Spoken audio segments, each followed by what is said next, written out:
Hello, welcome to the ZETAIAS. I am Devesh Verma, Faculty of General Studies Paper 3. Today we will discuss the Operation Sindoor in a comprehensive way. We will start from why it was executed, how it was executed, what kind of technologies were used and why they are important for our examination, and seeing the previous year questions. We will also analyze what kind of questions can be asked in this year's examination, right? So let's quickly dive into this topic. So what happened on 22nd April 2025? You must be knowing that the Pahalgam attack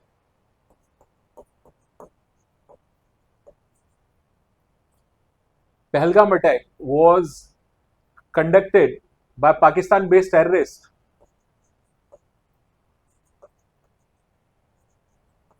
against Indian citizen and one Nepali citizen based on the religious identities. They were executed in a cold-blooded manner. 25 Indian citizens plus one Nepali citizen were shot dead in a gruesome manner by the terrorists in Pahalgam, Kashmir on 22nd April 2025. This was one of the biggest terrorist attack on Indian soil after 26/11. In terms of the manner it was executed and the statement was made against India's unity. This attack was not randomly carried out. It was carried out with some particular designs by the Pakistan and terrorists. So, what was their aim or designs? Their aim was, when they were asking the identity of religious identity of their victims, so that they can kill them based on religion, and telling everybody we are killing you based on your religion. It was simply done to incite the communal violence in India on a large scale, so that India's diversity turns into its fault lines and hinders India's progress, because somebody doesn't like our economic growth, prosperity that India is going through, right?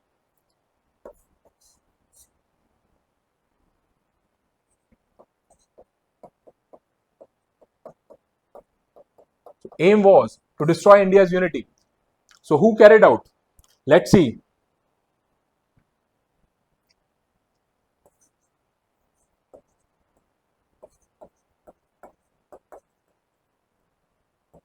So who carried out this terrorist attack? We all know that the Pakistan carried out this attack, terrorists carried out this attack. But we are the student of General Studies Paper 3. We will go a little bit more in detail. It was carried about by the organization known as TRF. TRF is the resistance front.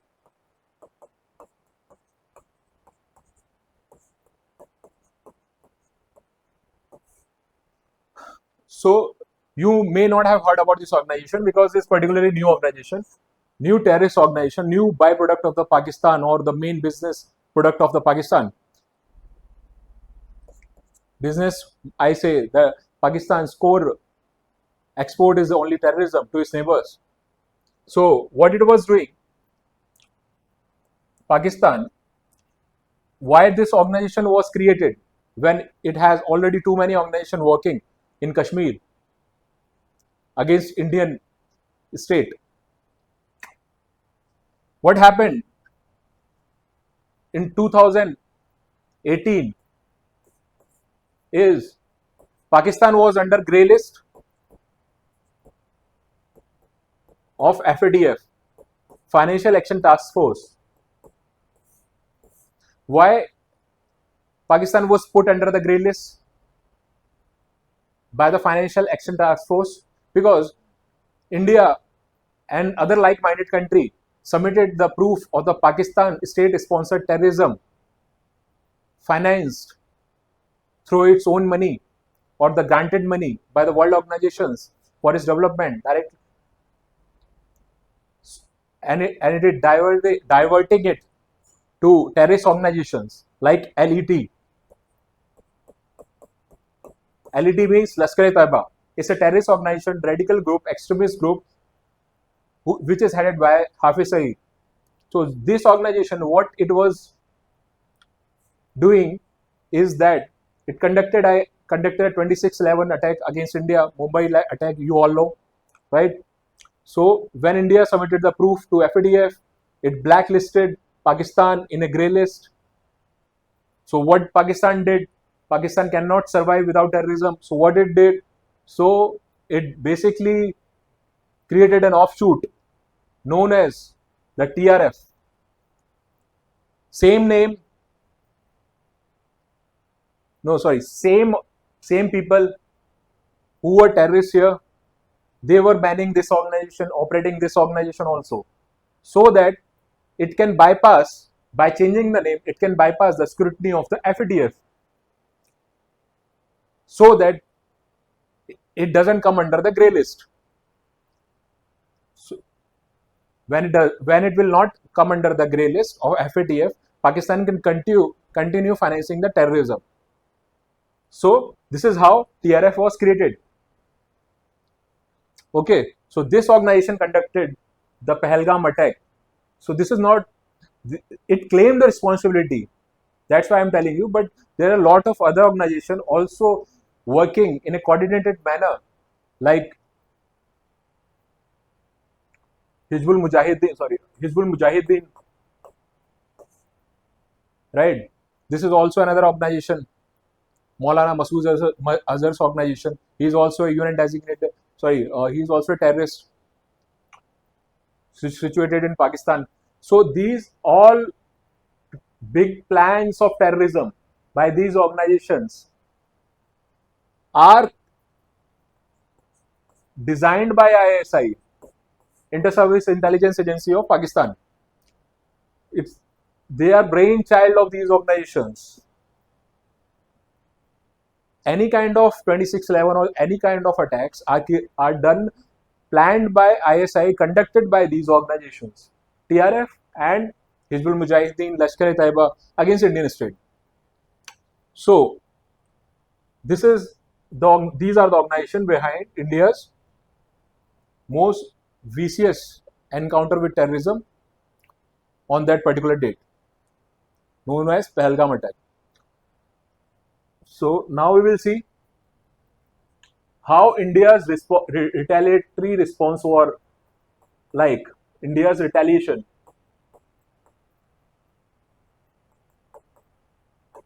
It was primarily into two parts. One is kinetic part and another is the non-kinetic part, right? So first we will discuss the non-kinetic part.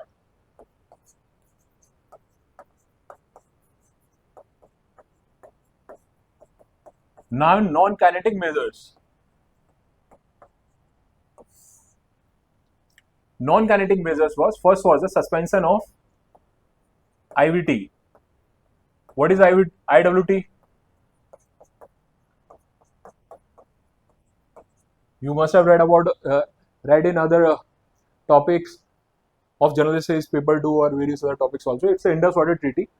It's a river water sharing formula between India and Pakistan, brokered by the World Bank. The 6 rivers which flows in Jammu Kashmir and Punjab and some other neighboring states also, total 6 rivers are divided between India and Pakistan as a eastern and western flowing rivers, according to some percentage, 80 to something. They can use their water with some conditions, right? So India suspended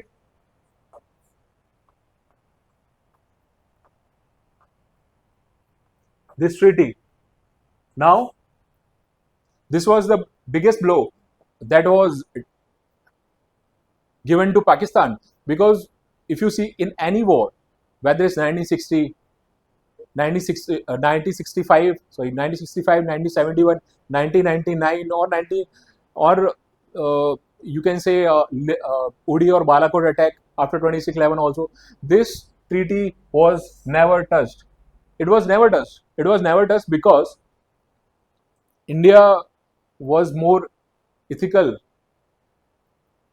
in respecting the treaties, right? More than any other nation. So it was a huge blow to Pakistan, because Pakistan's 80% of agriculture is dependent on these rivers only, right? 80% of their agriculture is dependent on these rivers, and from these rivers, water, 1/4 of Pakistan's GDP, one fourth, sorry, 1/4, it is 1/4, 1/4 of Pakistan GDP is dependent on these river only. So imagine the country which is having a begging wall, begging for money from everywhere, didn't get this water. If they don't get this water, their GDP will further diminish. So this was one of the most significant measures that India took. And another measure that India took was Atari border closing, check post closing.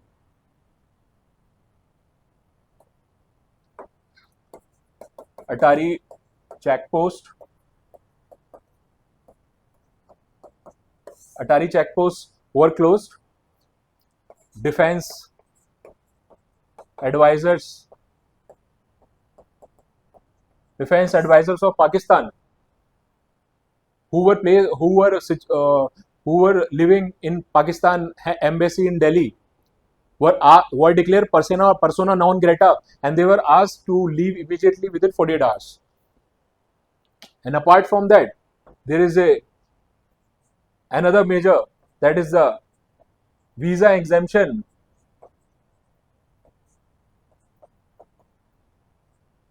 given to SAARC countries.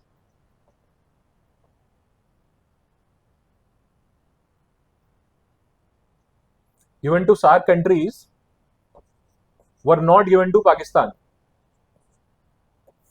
Pakistan was removed from this visa exemption of SAARC, and Pakistani artists were banned, their channels were blocked, and a lot of things happened, right? But these were and all kind of trades were also closed with Pakistan. So these were one of the major non-kinetic measures. It dealt a significant blow to Pakistan and also ensured India's seriousness of tackling the cross-border terrorism, right? So this was India's response. So India took around. So next was the kinetic measures. What happened that during this time, when after 22nd of April, for next 10 days, people were thinking that India won't take any kind of kinetic measures, that is the armed or the defense measures against Pakistan, because simply lot of time was going, lot of time has spent, like 10 days, 12 days, something. So people were not expecting that any concrete measure would be taken by India, and they were thinking that it would be a symbolic measure or a symbolic gesture from India, like some surgical strike or of non-significant or some similar like last time, right? But it was significant last time, but since this was a different kind of attack, it may not be this time. So, but people were demanding. So during this time, what India was doing, India has activated its air defense system, designing its strategies of punishing Pakistan in a manner which Pakistan understands, and make an example to the whole world what India is capable of and what Pakistan is capable of. We are not equals. right? So on the night of 7th May, 7th to 8th May, what happened? India carried out the Operation Sindoor under the code name of Operation Sindoor. India launched the precision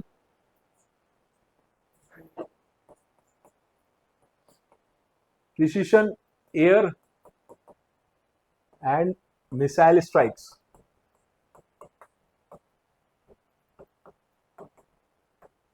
Precision air and missile strikes against Pakistan's terrorist infrastructure hubs, terrorist training camps, against the location of the terrorist leaders.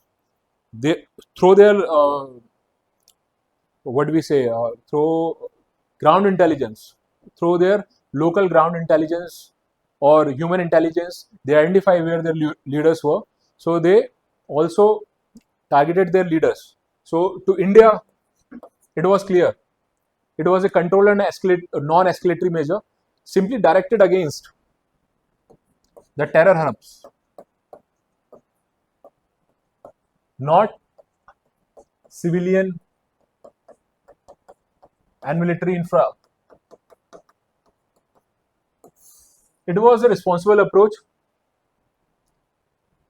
chose by India with strategic clarity and calculated force. So, 9 terror hubs across Pakistan were completely destroyed, dismantled.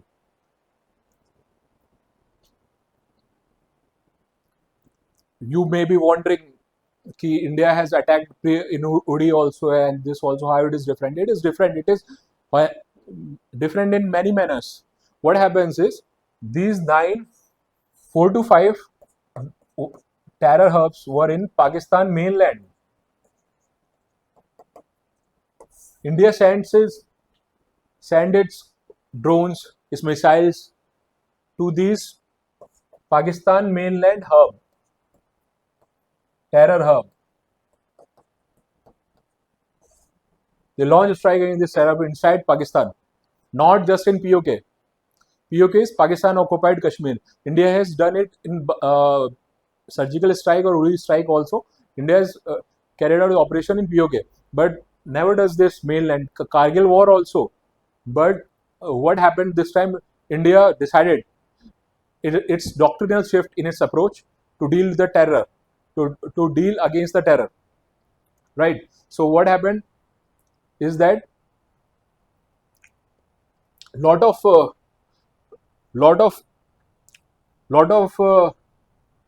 main main targets that were destroyed by India, in which a lot of casualties happened, that those casualties were of only terrorists.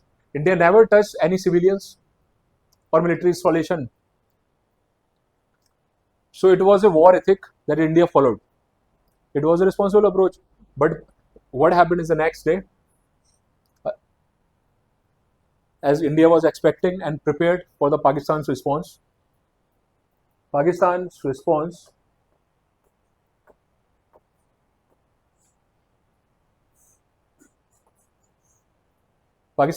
was by the design that I have told you earlier, that these attacks were designed against India's unity, right? Based on particularly religions.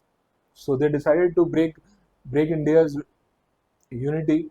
Here also they followed. They tried to target temples, church, gurudwaras. According to Government of India's report, they locked their missiles against this target and they tried to destroy these, so that what happens is later they can claim we have not attacked. India has, under the guise of attack, has attacked their own religious places. So it will incite the hatred again among the religions, right? So what happened after that? India countered them. No single missile is able to penetrate India's air defense capability. So it was so precise detection, real-time management of systems, identification of enemy objects, and apart from that, targeting with the right kind of ammunition with the right time is the most important thing, because this ensure your efficiency not only in destroying the targets but also in terms of economic efficiency with which target what you destroy, right? So here we will discuss, that is, I think one of the most important topics for our examination is related with this topic is India's integrated. So we will write on next slide. Okay.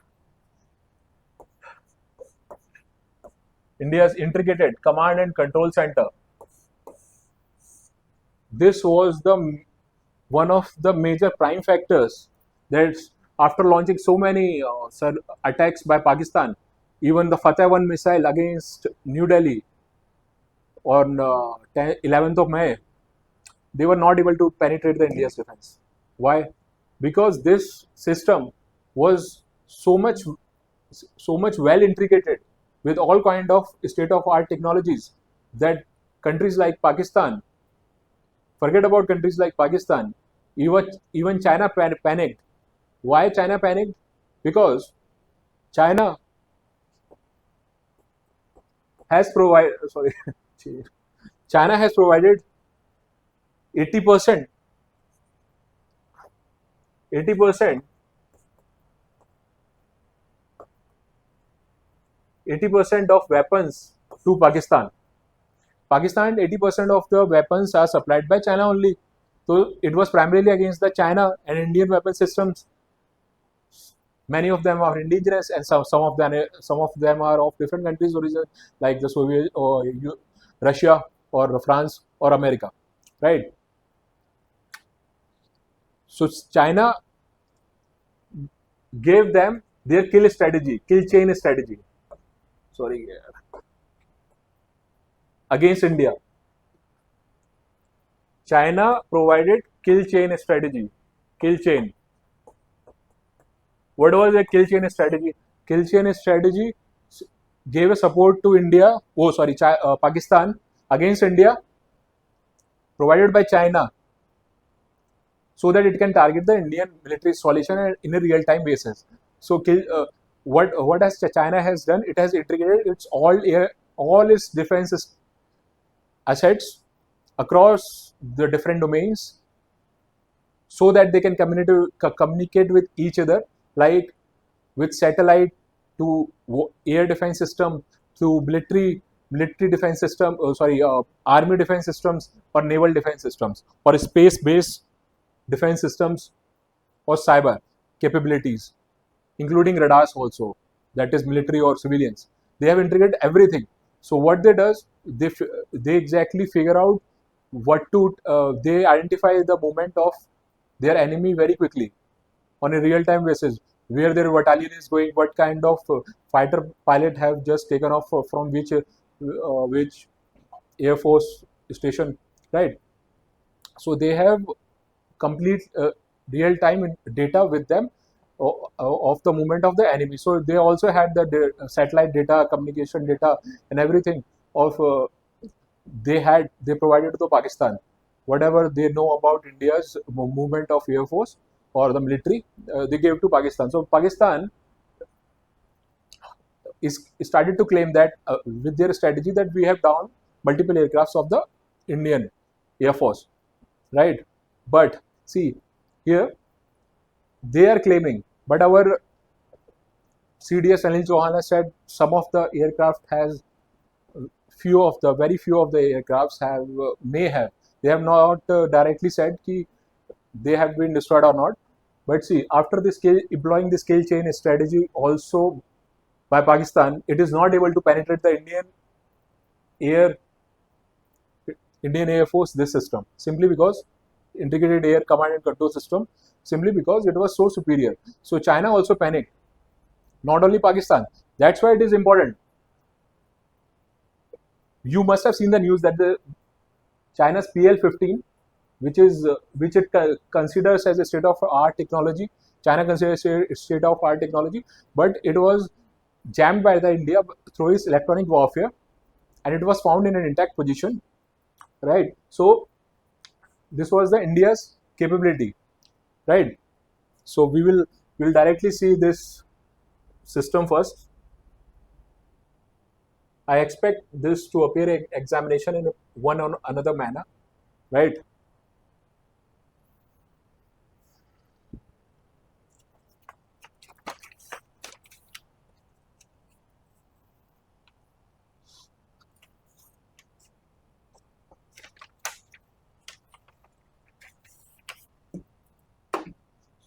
So this system is particularly divided into two parts. First is airspace management, airspace surveillance system, or air defense system, which I can write in short, air defense system, right? So what it does, as the name suggests, is tracks the on real-time basis and identify on real-time basis what kind of objects are flying and where are they, right? So what integrated air command and control center has, what kind of equipment it has. It is a collection of the airborne radars, ground radars, sensors, airborne sensors, right? Ground radars, airborne sensors. Radars, you can say ground-based radars, civilian radars, military radars, all kind of radars, right? They all are integrated. They are integrated in such a manner through the use of artificial intelligence that they communicate with each other and take that all the technologies and data from every equipment or every defense assets, and they identify and they are able to identify on a real time basis and track down what kind of aircraft is flying, what kind of missile is coming, ballistic missile, is it a supersonic, and how. And not only that, through it is also able to analyze exactly within few seconds what kind of equipment or defense weapon we need to use to counter that threat, right? So and so it is such an efficient system. So it also helps to our ground commanders to take a decision very quickly. So it decreases our response time in a very efficient manner, right? So directly come to these two parts, airspace and another one. First we'll discuss the airspace.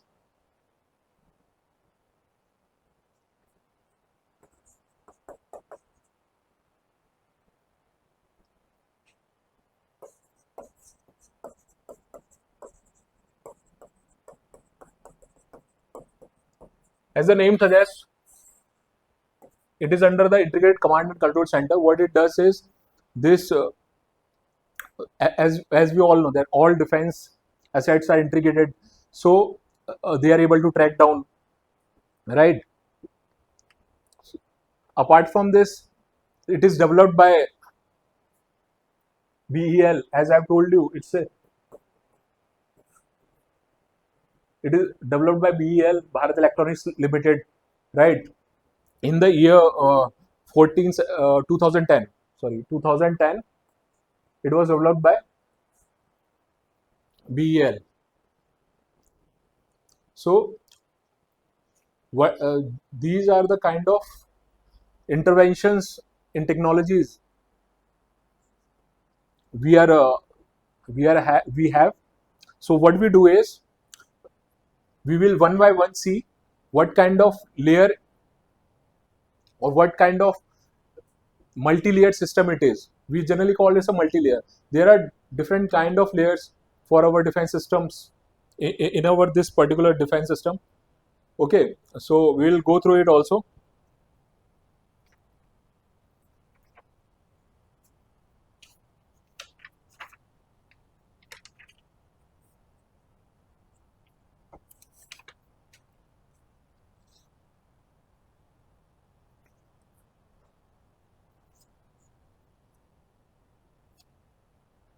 Right. So we'll go later, but first we'll see here that there is a difference system like Akash Tir. Akash Tir is also integrated into this airspace monitoring system. It is an AI based system. It's an AI based system which is employed by Indian Army, which is employed by Indian Army. What it does, it basically integrates all this system, particularly Akash Tir, integrates all the air defense equipments of the Indian Army. It is also included in this IACCS,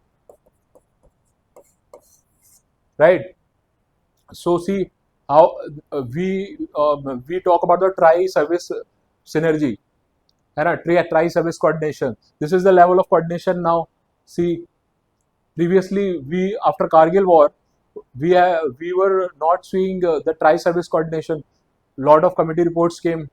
Kargil review committee came. They were saying ki, to have a better threat perception and management and defense attack capability, or we need to have this coordination in an effective manner. So this is the example of the tri-service coordination, right? So airspace management is nothing but airspace monitoring is nothing but the collection of integration of all the defense assets, right? I've told you airborne, this radars and all those, right?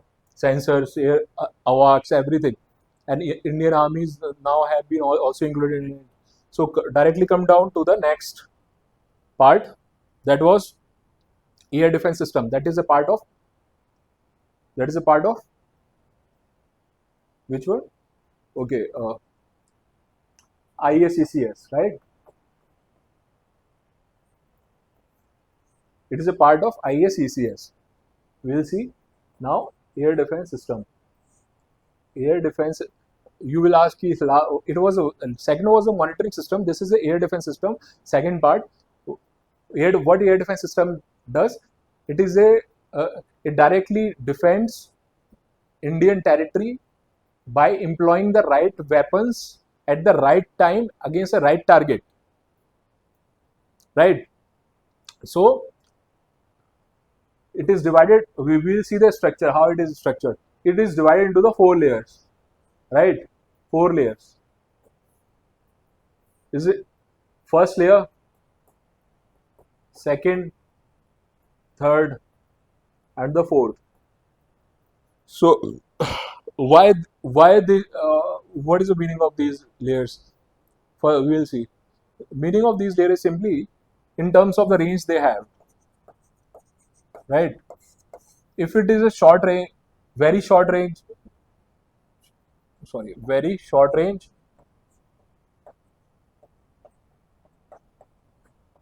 targets that need to be tackled by our defense system, like only of 5 to 10 kilometers, 5 to 10 kilometers in range. So this layer has many capable defense systems which can tackle those targets, right? So what they have against, like if some drone attack comes, short drone attacks comes, we have electronic laser energy weapons for a very short range. If drone comes, we will this layer does what it does. It deploys the laser energy directed weapons, and apart from this, there are man pads also. Man pads are basic nothing but those missiles, short range missiles, which is carried on shoulders, or this is portable missiles which can directly counter any threats in a very short range. Like for example, we have examples of there is a sister system, uh, sister system like I hear I right sister system. This is our weapon system in the first grade. What it does, it's a ground radar based self-propellant anti-aircraft weapon, right? Self-propellant anti-aircraft. If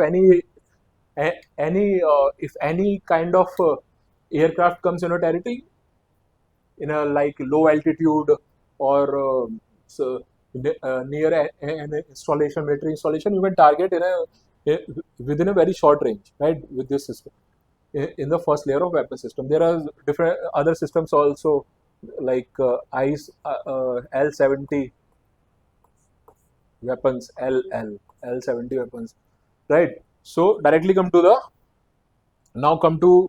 the second layer, right? So one thing that I also want to tell you, that when drones are tackled by these weapon systems, there are two ways to tackle. There is a hard kill and a soft kill. Hard kill and a soft kill. These are the two methods through which you can kill the drones. These are nothing but a hard kill is like directly destroying that weapon with some kind of explosive or something, like missiles or any. And this soft kill is about jamming that drone through electronic warfare, or through radio frequency signals, or through spoofing, right? So come to the next layer. So second layer is a short range layer. Short range layer.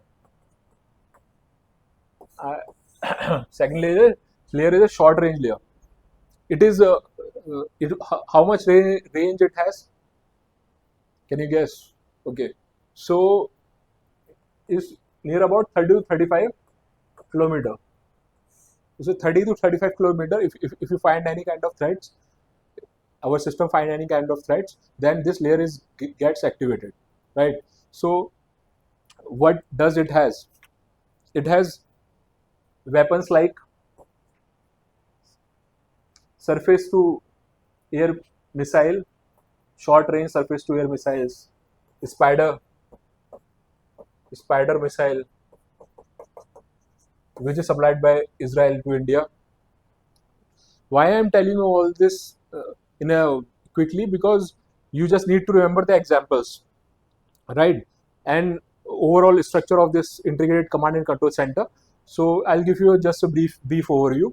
So these are the missiles, example some of them, which is tackled by our second layer, right? It's an interceptor missile.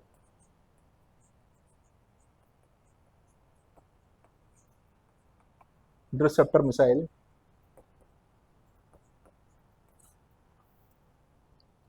So next come the third layer. So third layer, how much its range can be? Okay. Third layer, here I'll write in separate. Third layer is 70 to 100, around 70 to 100 kilometers. If any threats are found between the range of 70 to 100 kilometers, then this layer gets activated. It identifies the threat and tackles by using the Barak systems.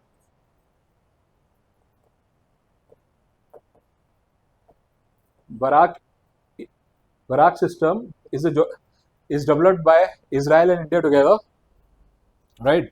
So Barak 8 missile defense system.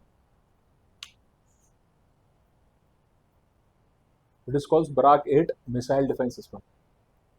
It is developed by India and Israel together. In the recent war between Israel and Iran. You have seen this Barak system in news because it effectively countered many missiles thrown at Israel by Iran. So directly come to the fourth layer. So fourth layer, you must be wondering, so what's so special about the fourth layer? Fourth layer, how much range it has, right?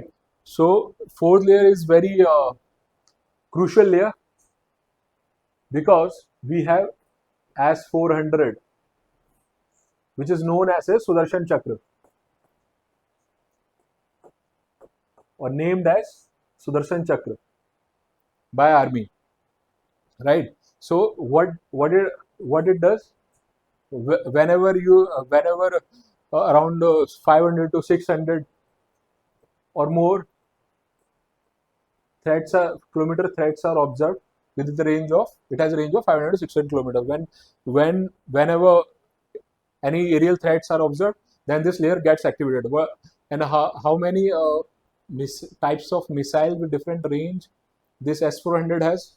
Any guesses? So it has 40 kilometer range missile, 120 kilometer range missile, 250 kilometer range missile, and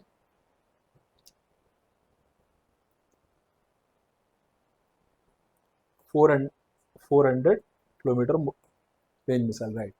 So these are the kind of missiles that it has.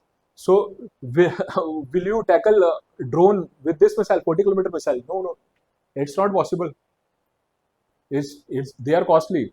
You manually, if any kind of threat, if integrated command and control center was not in place, what happens is that you would be employing more valuable missiles against the low cost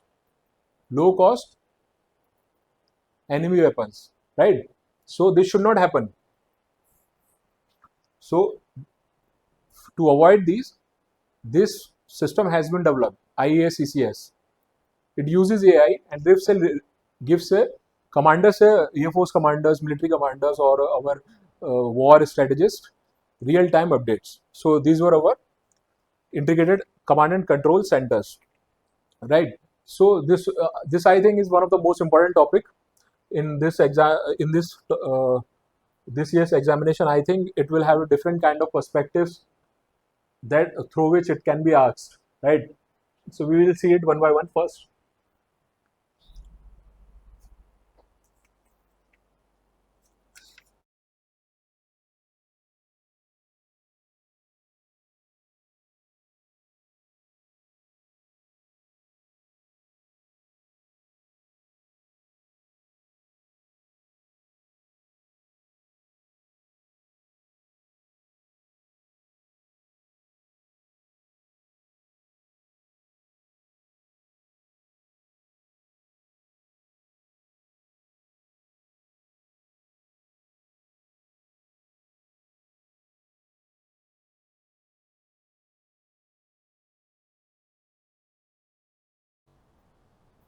So basically, we were talking about the impact of Operation Sindoor. It has a multi-dimensional impact of in terms of India's economy, particularly related with the defense sector, and the testing of India's indigenous weapons against the so-called Chinese modern weapons, right? So we will see one by one the impact briefly. So first impact of this precision strike war, that the Kashmir question that was haunted or haunted India for the so long, whenever India retaliated in one manner or another, Pakistan always said these are indigenous terrorists and we have nothing to do with them.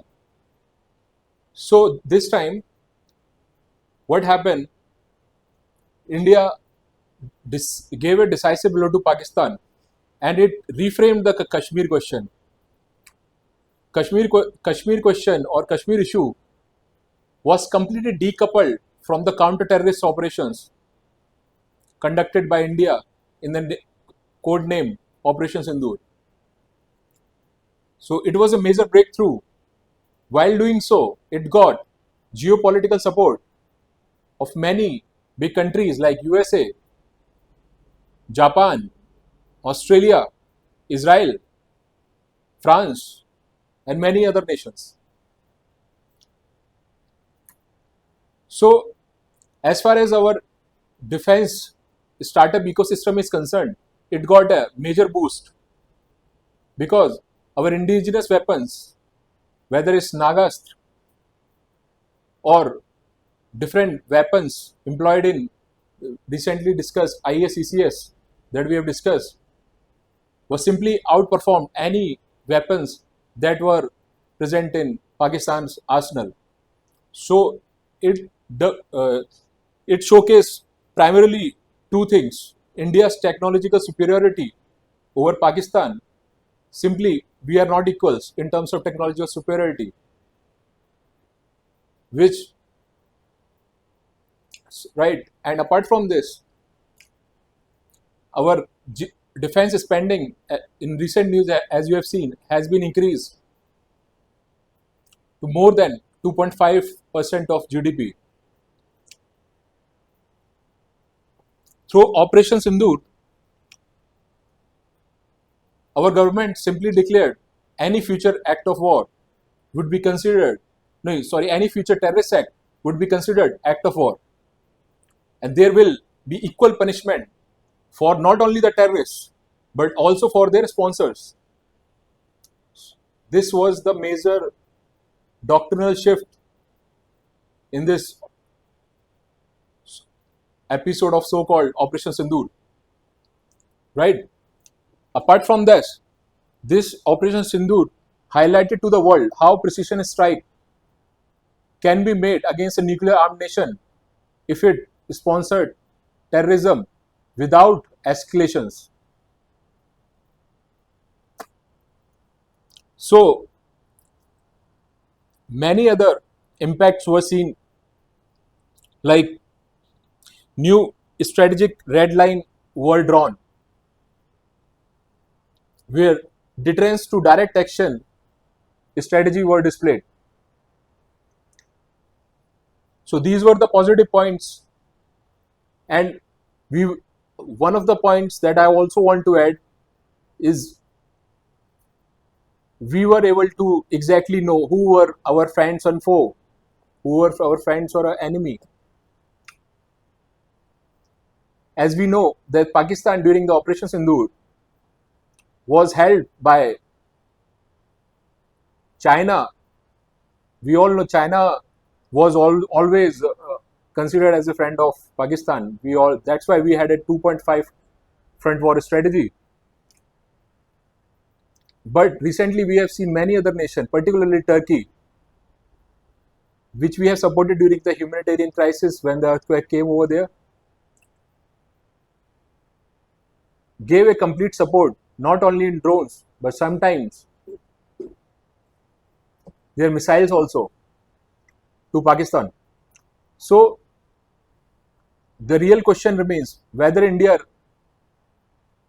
now want to basically shift its strategy from 2.5 or 3.5 front, right? Apart from this, it was a clear-cut message through this operation was sent to the terrorist handlers or their terrorist backers or the terrorists. If you attack India, you will be never be able to live safely in any part of the world. Forget about Pakistan mainland, right? So this was it from our side as far as the Operation Sindoor is concerned. We expect that some questions based on previous year questions can be asked this time, Like what happened in 2016, a question was asked on surgical strike and the OD.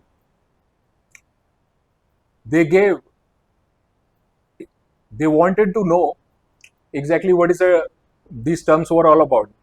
That time it was asked in a very straightforward manner. Recently, they asked a question related with the UAVs that Pakistan is using in cross-border terrorism. And since this was one of the major significant operations that India conducted in the last 25 years, so high probability various dimensions can be asked, whether it's economic dimensions or science and tech dimensions or IR or ethics. Since we are dealing with GS3, so we will discuss only economic and science and tech dimensions.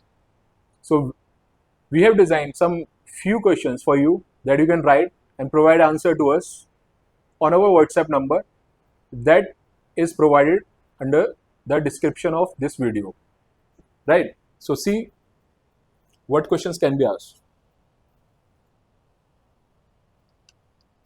See, the first question is related with the economic aspect. So evaluate the role of Operation Sindoor in showcasing the success of India's Make in India and Atmanirbhar initiative in bolstering the defense ecosystem, and discuss specific policy measures that can further enhance India's technological self-reliance. So this question is basically asking you about the defense ecosystem, how it got boost, right? And what are its future perspective in context of Operation Sindoor, right? And another question is related with the counter-terrorism strategy, that is internal security part of the General Studies paper 3. It is in light of Operation Sindoor, discuss how India's counter-terrorism operations have evolved since Kargil war, what lessons can be drawn for future. Since it is one of the biggest operations that India conducted after Kargil war, like 26/11 happened, it was a bigger attack than this, but nothing was done in terms of armed retaliatory actions were concerned. So it is considered a major operation by Indian government after Kargil war. So how the counter-terrorism operations have evolved, you need to just answer this. I hope you will dig in from various sources and write this answer. And another dimension that I can give you is related with the science and tech. That I have already explained India's integrated air control and command system, right? They can ask you what are the components in it, what are the layers, since it is a multi-layered system, they can ask you different kind of layers it has, what kind of systems it is employed, what kind of indigenous technologies or indigenous systems. Like one is the Akash Tir system of Indian Army. It is an AI based system which basically is a collection of air surveillance or air defense capabilities of Indian Army integrated into an AI system, which gives you real updates of threat detection, identification, and tracking in a real-time basis, right? It is also integrated the IACS, right? So another question that now can be asked is fifth or sixth generation fighter aircraft, right? Since after Operation Sindoor, seeing the Pakistan's vulnerability, China has decided to give its fifth generation fighter aircraft to Pakistan, right? So India, that's why India is in urgent need of having a fifth generation fighter aircraft. Indian government has decided, not is pondering over this. We need some squadron 30 to 35 fighter planes, fifth generation fighter planes, whether Su-57 or F-35, right? F-35 is of American origin, Su-57 is of Russian origin. We need fifth generation because AMCA is there. We will be having a first AMCA around 2032 or 2035. I don't think before 2035 we are going to get AMCA, right? So we are also in We are also in collaboration with some countries developing the 6th generation also. See what is the difference between 5th and generation in terms of science and tech perspective, right? And another question that is policy based that I told you that can be asked is India need to shift itself from the 2.5 front war to the multiple front war now, right? Should India needs to change its strategies? So these are the few questions or the few dimensions that I've given you here and here. So basically what happens, topic is one and there is multiple dimensions in it. Once you prepare that dimension, instead of going too much in depth in general studies, you can write many kind of answers in a different manner, in a holistic manner, whether it's 10 marks or 15 marks, whether it's economy, IR or ethics. It will help you if you prepare any topic multidimensionally and interconnected. Just like economic question is there, and this question, a strategic question based on internal security, counter-terrorism strategy, right? So this is from my side. We are now going to conclude this video. Hope you have learned something from here. Happy learning.